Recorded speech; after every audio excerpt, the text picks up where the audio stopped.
السلام عليكم، كي راكم؟ اهلا بكم. نتمنى قاع تكونوا لاباس وبخير وفي صحه جيده. نتمنى هذا الفيديو تلقاكم في احسن الاحوال. اولا قبل ما نبدا جيت نشكر كامل المتابعات اللي اشتركوا في القناه، نقول لكم مرحبا بكم والدار داركم خياتي. اكيد بلا ما ننسى حبيباتي وخياتي اللي نبغيهم ويبغوني، نقول لكم انتم الشمعات الضوايات تاع القناه. شوفوا البنات، الفيديو تاع اليوم فيه من النشاط، من الحيويه، من الوصفات، وفيه من الروتينات ومن التحفيز. وغادي نهضر على واحد الموضوع ونرد على التعاليق السلبيه المسمومه تاع الفيديو السابق اللي حطيته. بسم الله والصلاه والسلام على سيدنا وحبيبنا محمد. صلوا على النبي. البنات في التعليقات انتم تدوا الاجر وانا ندي الاجر معكم. وبديت معكم الفيديو تاع اليوم بقهيوتي يا البنات، قهيوه كحله على مزيناتها. كنت خادمه يا البنات هاد الرولي غير بزوج حبات بيض، زوج تاع الاذواق فاني وشوكولا. الا بغيتوا الوصفه قولوا لي نحطها لكم. لي فيديو تاع الوصفه راهم عندي هنايا البنات. جيت بديت بالصاله نخملها وياك كي كانت دايره. المهم تعرفوا الغراوين ما يخلو ما يبقوا. صح الحال اللي راه اليوم البنات فونصابل، راه عندنا هذاك الحال الاحمر والتراب الغمه، ما تقدوش تتنهدوا يا الشيرات. والله العظيم لا كارثه هذا الحال. زعما كاين اصحاب اللازم وكاع، ان شاء الله يا رب يكون في عونهم والله يقدرهم على هذا الجو هذا.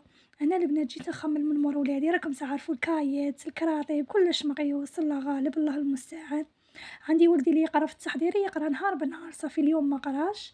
اي عطيته التليفون قلت له روح للشومبر اقعد. هو تاني مسكين مريض عنده الحساسيه وينغم، كي يشوف الحال كيما هكا ينغم يولي يكح يولي يعطس. المهم الشيرات خملت لهم هذيك الجهه، هذه هي الاولى حطيت لهم نطارح، كنت ديجا ضربت تشفيفه تحتها وكاع. من بعد رحت نخمل من الهيتام، جيت السداريات صح اللي تتساقى وندمت. تعرفوا كلش ولا لي غبره، كلش ولا لي حمر كاع. هذاك المسيح اللي مسحته الصباح تاع الغبره كاع راح. المهم البنات بديت بالطابي قلعته هو الاول، من بعد رفدت هذا المطارح. هادو الملامط تاني خاصهم غسله، المره الجايه ان شاء الله نقلعهم بهم بالمخايد ونغسلهم. هيا درت مسحت السداريات، حليت هذوك لي كوفري تاني باش المخايد اللي راني ديرتهم في الكوفري وكاع يتهاو. راكم تعرفوا البنات وشوفوا عندكم الحال كي راه داير راه احمر. المهم الشيرات راكم معايا وغادي نجاوب التعليقات وغادي نهضر في هذاك الموضوع اللي داير ضجه. راني على اللي ما عجبهمش الحال كي هدرت على عبد النور وجاو عندي يكتبوا تعليقات سامه ويطلقوا في سمهم. غادي نجاوبكم زوج كلمات والحديث قياس، توضيح خفيف الى السطر. الموضوع تاع عبد النور كاين اللي ايد كلامي وانا هدرت بمنطقيه، كاين اللي فهمني وكاين اللي كان ضد. اول حاجه انا كي حطيت الفيديو أعطيت رأيي في القصة بكل حرية، وعندي حرية رأي وعندي شخصية، ماشي لازم يكون تفكيرك وتفكيري كيف كيف. وأي وحدة هضرت على عبد النور سواء كانت معاها ولا ضدها، ما هضرناش على الشخصية تاعها ولا على وصفاتها ولا حتى على المصداقيه تاعها في المحتوى اللي تقدمه تاع الطبخ والوصفات. ناس تفاعلوا على الضجه اللي دارتها عبد النور، على الفتنه اللي وقعت ودخلوا فيها بزاف قنوات، وعلى الجدال اللي كان صاري، وسكاتها المستفز والصمت اللي التزماته هذا ما كان. وتاني على الرويجل اللي خرج خطره واحده وبقى يعاير من الطرف ويضرب هادي بهادي ويهدر غير على الدعم ثم الدعم. دي هي السبه اللي عليها القنوات كاع خرجوا يهضروا على عبد النور، وهذه هي اللي خلت كاع الناس تحط لي فيديو. ماشي معناتها باللي عبد النور الناس راهي تخدم على ظهرها وتطلع في قنواتها وراهي تدير البوز بيها. واللي قالت لي راكي تطلعي في قناتك على ظهر عبد النور، نقول لك ما تجهليش يا اختي. ماشي عبد النور هي مقسمه الارزاق، كاين رب سبحانه مقسم الارزاق. انا قناتي مازال ما فاعلت فيها حتى ربح، ومازال ما لحقتش حتى للشروط تفعيل الربح الكبير مع ربي سبحانه. كي تكوني انسانه واقعيه تهضري الصح، ولا شفتي منكر تهضري عليه. والاخت اللي قلتي لي طلعي قناتك بمجهودك، انا نقول لك ما لقري قناتي صغيره بصح والله تعب عليها، حاطه مجهودي وربي عالم. بالك اكثر من القنوات الكبار اللي راكم تقولوا راكم تطلعوا على ظهورهم. واصلا القنوات المليونيه يكرهوا ولا بالاحرى يحتقروا القنوات الصغار، حاطين اليوتيوب ملكهم وحدهم، يبيعوا في قنواتهم ويعاودوا يحلوا قنوات صغار. ايوه بقوالبهم يعاودوا يطلعوهم بقوالبهم، ماشي بالمجهود تاعهم كيما قلتي طلعيها بمجهودك. يطلعوا القنوات بالقوالب، وكي يشوفوا قناه صغيره طلعت يحسدوها. يطلعوا القنوات وكي تلحق للمليون يديروا قوالبهم ويبيعوهم ويحلوا قنوات جدد. ايوا يبغوا تاني يطلعوهم، ما يخلوش الناس كاع تتقوت، لا يبغوا غير هما اللي ياكلوا، غير هما اللي يربحوا، غير هما اللي يطلعوا طوندونس، غير هما اللي يبانوا. البنات كملت كاع لداخل مع الصاله، وهنايا كنت ناشره القش، كنت غاسلتها البارح وخفت لي يطيح لي عليها التراب. هي كنت من بعد نطبقه. قلت لك طلعي قناتك بمجهودك. على هادو صحاب القنوات الكبار كاش ما خلاو للقنوات الصغار وين القناه تاعهم تبان وتطلع، التاليه فيهم حال 4 5 تاع القنوات، ويبغوا يدعموا غير بعضهم. تدخل عندهم وحده تقول لهم ايبانغلو تعليقي ولا دعموني، يسيبريمو التعليق تاعها. وما كاش كاع فيهم اللي تقيم المتابعات تاعها، با ماشي مقيمينهم.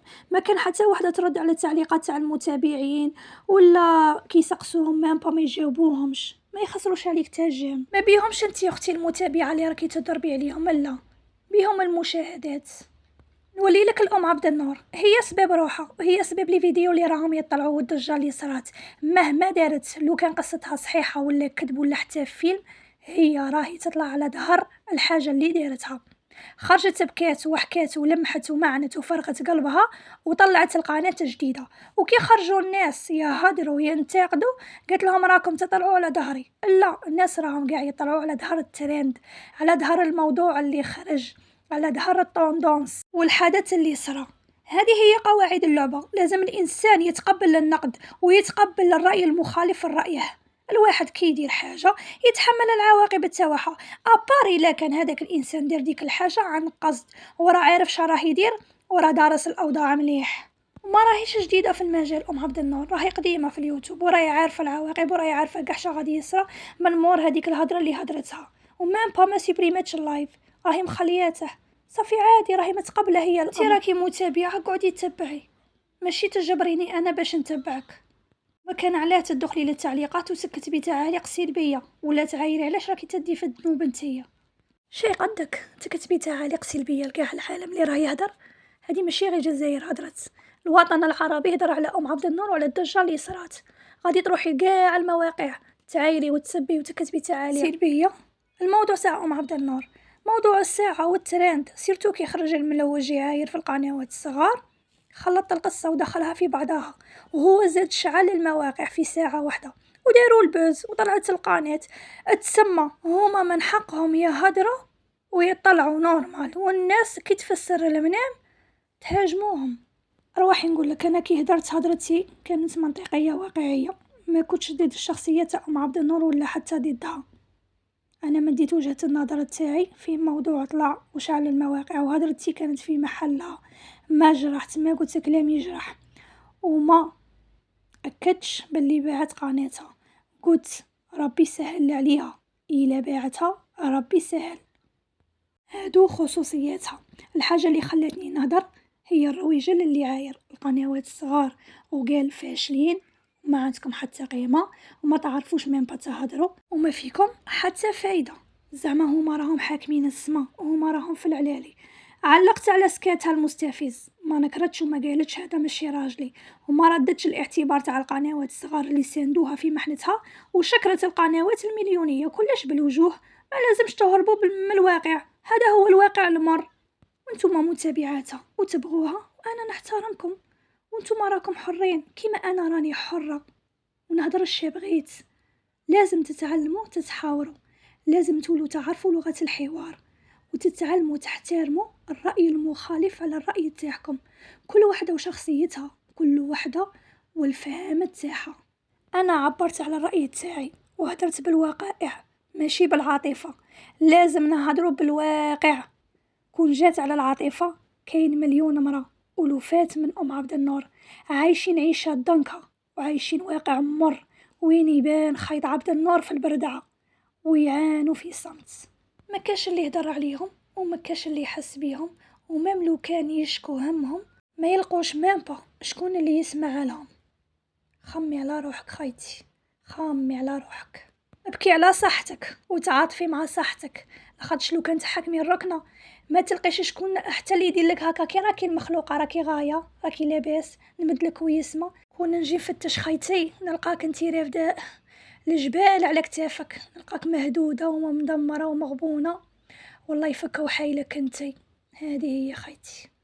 صاي عزيزتي المتابعة، أنا نحترم حبك لصاحبة القناة، بصح ما نسمحلكش تجي تطلقي ألفاظك السيئة اللي تعبر على شخصيتك عندي في القناة، وننصحك إلا غاداك الحال وندريتي ما بغيتيش تتقبلي النقد والانتقاد، حلي قناة ودافعي على الإنسان اللي تبغيها والإنسان اللي تبغيه، وهضري براحتك، ما كاش اللي سالك، وكاين اللي يتقبل رأيك وكاين اللي ما يتقبلهش، بصح ما تجبرينيش أنا باش نمشي معاك في خطك، والريحة اللي يداك يديني، ونتمشى على حساب العاطفة تاعك ولا على حساب تفكيرك. ما تجبرينيش باش نهدر ونسمعك الكلام اللي تبغي انتي تسمعيه، ونهدر غير الهدرة اللي تعجبك انتي. لا، ما تحتميش عليا باش نسكت، انا حرة في تعبيري وحرة في تفكيري وعندي حرية التعبير. مادام هدرتي كانت محترمة ونظيفة وفي محلها، وهدرت الواقع بلا زواق وبلا نفاق.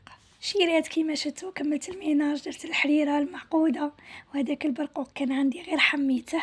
كملت الميناج تاعي وفطرنا، وهداك القش قلت العشية مع العصر ونطبقه. هذا هو الفيديو تاع نهار اليوم، تهلولي في روحكم والسلام.